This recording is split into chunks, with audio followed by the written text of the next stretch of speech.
Hello, travelers. I'm Chris. Welcome to Lorespire. Today, we're going to be looking at enchanting, crafting, and the research tree from the new tactical RPG, Dark Envoy. Okay, if we go to our menu here, you can see at the top we have the three options research, craft, and enchant. We'll go ahead and start out with research because, as you can see, researching is linked to crafting and enchantments. Okay, for crafting, if you research different projects in here, it's going to go ahead and give you different weapons and armor that you can make, and it's going to upgrade or improve the weapons and armor that you can make. For enchantments, basically the same thing. It's going to increase the number of enchantments that you have access to, and it's going to increase how good those enchantments are. Now, for the tactical branch right here of the tech tree, you actually have permanent bonuses that are not gear or enchantment reliant. Okay, like for instance, here we have Vitality Boost. Everybody in the party just gets 10% health. That's all there is to it. Or Advanced Tactics. Everybody in the party gets 10% skill power. Or Bloodbath, a little bit more advanced or complicated. Anyways, upon killing 3 enemies within 10 seconds, your characters gain plus 25% attack speed and plus 25% movement speed for 20 seconds. Now, the tactical, I feel like, are the most powerful of all of these tech trees. However, it can still be worth it to research crafting and enchantments so that you can get some really good gear and really good enchantments on that gear. Now, you can see up here that we have research points. Right now, there's 24 of them. Whenever you want to research something, the amount that it costs is right underneath it. If there is no number at the bottom of the research project, then you cannot research it yet, not until you get adjacent to it. Okay, so we're going to go ahead and research elven weapons here. And we just click it, then we click apply. And you can see we now only have 4 research left, but we've learned how to craft all of these elven weapons. So if we go to crafting, and we come here to elven, and we open that up, look, we can now craft all of these different elven weapons. Let's go ahead and select a sword. Now, whenever we select the weapon that we want to craft, it will show here the different base stats for that weapon. Okay, up here in the top right, it's going to show the amount of metal and soul cores that you have.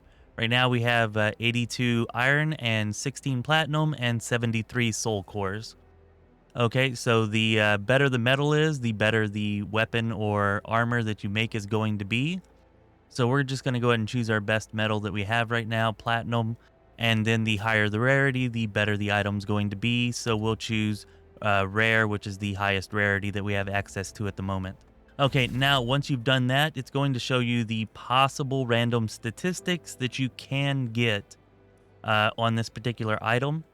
And right here, you'll see that there's 3 random statistics. So you'll get 3 of these different statistics on this item. Now, down here where it shows pre-craft, that's telling you how much it's going to cost. So making this sword is going to cost us 6 platinum and 4 soul cores. So you hit pre-craft, and then it's going to show you the different random stats that you get, and it'll show them on the weapon over here as those stats. If you don't like something, you can re-roll it. Just select it and hit re-roll. It costs 1 soul core to re-roll. Okay, sometimes you do get the same stat whenever you re-roll. There we go, 7% critical, definitely much better. I like that. And once you're satisfied with the stats that you have, you go ahead and hit craft. You craft the item, and bam, we have an elven sword. Now, it's the exact same process for armor. Like if we go here for Marauder armor, we select Marauder plate boots.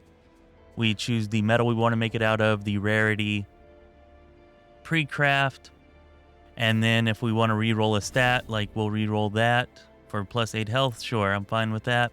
And then we craft it, and bam, we have a pair of Marauder plate boots, rare, no problem. Now, for enchanting, it's pretty similar. You can see here all of the different items that you can possibly enchant that are in your inventory. And it'll show you who's actually using or wearing the item at this time. Now, you cannot replace enchantments that are already on there, so make sure whenever you place an enchantment that it is what you want. So like right here, we could not put another enchantment on this because it already has aggression flow. But we can put an enchantment here because it shows an empty slot. So we'll put an enchantment on this Elven Ring.